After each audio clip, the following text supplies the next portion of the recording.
আসসালামু আলাইকুম সম্মানিত অভিভাবক ও আমার প্রিয় ছাত্রছাত্রী ভাই ও বোনেরা, আশা করি সকলে ভালো আছেন। খুব গুরুত্বপূর্ণ একটা বিষয় নিয়ে আজকে কথা বলবো, সেটা হচ্ছে স্টুডেন্ট ভিসার ক্ষেত্রে আমার স্পন্সর হিসাবে আমি কাকে দেখাবো বা যার ব্যাংক স্টেটমেন্ট আমি দিব, যাকে স্পন্সর হিসাবে আমি দেখাতে চাচ্ছি, সেই স্পন্সরটা কে হতে পারে, কাকে স্পন্সর দেখাইলে আমার ভিসা পাওয়ার সম্ভাবনাটা বেশি, কাকে দেখাইলে আমার ভিসা পাওয়ার সম্ভাবনাটা খুবই কম। আমি আমেরিকা, কানাডা, অস্ট্রেলিয়া বা ইউরোপিয়ান যে কোনো কান্ট্রি নিয়ে কথা বলি না কেন, বিশেষ করে স্টুডেন্ট ভিসার ক্ষেত্রে যারা সেলফ ফান্ড স্টুডেন্ট, যারা নিজের পয়সায় আমেরিকা, কানাডা, অস্ট্রেলিয়াতে পড়াশোনা করতে যাবে, তাদের অবশ্যই বাবার অর্থনৈতিক সক্ষমতা আছে কিনা বা তার ফ্যামিলির অর্থনৈতিক সক্ষমতা আছে কিনা এটা প্রমাণ করতে হয়। আজকে কথা বলবো মূলত আমেরিকা, কানাডা, অস্ট্রেলিয়া বা পৃথিবীর বিভিন্ন দেশে স্টুডেন্ট ভিসার জন্য যারা আমরা আবেদন করব, তাদের বেলায় স্পন্সর বা ব্যাংক স্টেটমেন্ট কার্ডটা দেখাবো, এটা নিয়ে অনেক স্টুডেন্ট ভাই বোনেরা এইসব বিষয়ে জানতে চেয়েছেন। আশা করি আলোচনাটা শোনার পরে তাদের এই বিষয়ে একটা ক্লিয়ার আইডিয়া আসবে। কথা বলছি আমি DM Rafiqul Islam, ideal overseas education থেকে। Ideal overseas education America, Canada, Australia, New Zealand সহ পৃথিবীর বিভিন্ন দেশের student visa, tourist visa processing করে থাকে। যাদের স্টুডেন্ট ভিসা বা টুরিস্ট ভিসার সম্বন্ধে কোনো তথ্য, আবেদন বা আমাদের সার্ভিস নিতে আগ্রহী, তারা আমাদের অফিস ভিজিট করতে পারেন। যে কথাটাই বলতেছিলাম যে স্টুডেন্ট ভিসার ক্ষেত্রে ব্যাংক স্টেটমেন্ট বা স্পন্সর হিসাবে কাকে দেখাইলে ভালো হয়।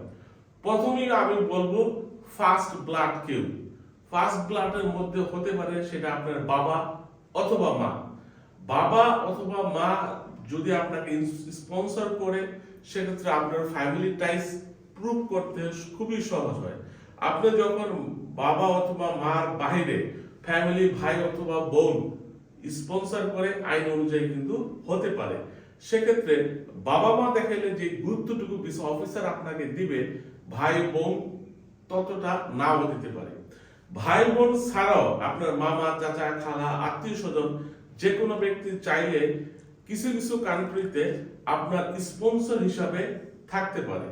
সেক্ষেত্রে কিন্তু ভিসা অফিসার আপনাকে একটু হালকা ভাবে নিতে পারে। আইন অনুযায়ী অবশ্যই স্পন্সর হিসাবে আপনি থার্ড পার্টি, বাবা, চাচা বা আপনার আত্মীয় স্বজন যে কোনো ব্যক্তিকে দেখাতে পারেন। কিন্তু ভিসা অফিসারের নিকট এটা অ্যাকসেপ্টেবল হবে কিনা, ভিসা অফিসার এই স্পন্সরশিপটা কিভাবে নিবে, এইটা ভিসা অফিসার কিভাবে চিন্তা ভাবনা করতে পারে, এই তাদের দৃষ্টিভঙ্গিটা আপনার প্রতি কেমন হতে পারে, এই নিয়ে একটু কথা বলতে চাই।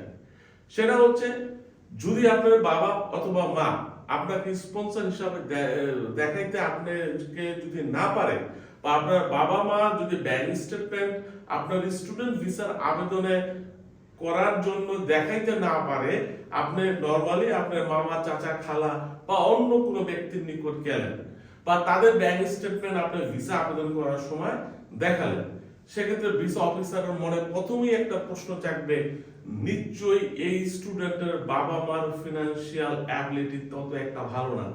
যদি থাকতো তাহলে অবশ্যই বাবা মা তার ব্যাংক স্টেটমেন্ট বা স্পন্সর হিসাবে দেখাইতো। যেহেতু তার বাবা মার টাকা পয়সা নাই, সেহেতু সে থার্ড পার্টির কাছে গেছে। থার্ড পার্টিটাকে মামা, চাচা, খালা বা অন্য যে কোনো ব্যক্তি হইতে পারে।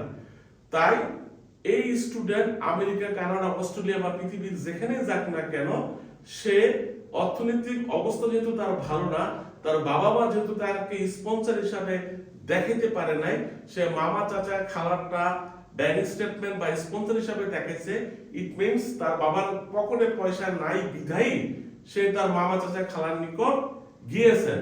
তার মানে স্টুডেন্ট আমেরিকা, কানাডা, অস্ট্রেলিয়াতে স্টুডেন্ট ভিসার মাধ্যমে গিয়ে তার প্রথম উদ্দেশ্য থাকবে তার ফ্যামিলিকে অর্থনৈতিক সাপোর্ট দেওয়া, বা সে পড়াশোনা নাও করতে পারে যেহেতু তার ফিনান্সিয়াল কন্ডিশন ভালো না।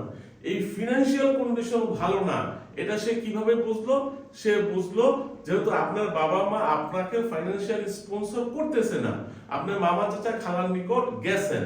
Special case that's the different, যে আপনার বাবা নাই, বাবা মারা গেছে, মা নাই, মাও মারা গেছে, সেক্ষেত্রে আপনি অন্য থার্ড পার্টি বা নিজের ভাই বোনকে ইউজ করতে পারেন।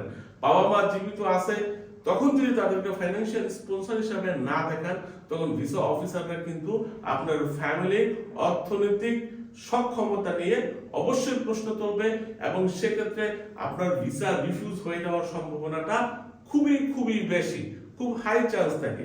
বাংলাদেশি স্টুডেন্ট ভাই বোনেরা যারা বিদেশে উচ্চশিক্ষা গ্রহণ করতে চাচ্ছেন, যারা সেলফ ফান্ড স্টুডেন্ট, তারা এই ভুলগুলাই করবেন না। মূলত ব্যাংক স্টেটমেন্ট এবং ইউনিভার্সিটির কোয়ালিটি এবং আপনার একাডেমিক রেকর্ডের উপর নির্ভর করে ভিসার জন্য বাংলাদেশি স্টুডেন্টদেরকে আপনার মূল যে পার্টটা সেটা হচ্ছে ফিনান্সিয়াল অ্যাবিলিটি। এটা যাতে আপনার ফ্যামিলি থেকে আপনি নেন, এটা যাতে আপনার বাবা মাই আপনার স্পন্সর হিসাবে হয়।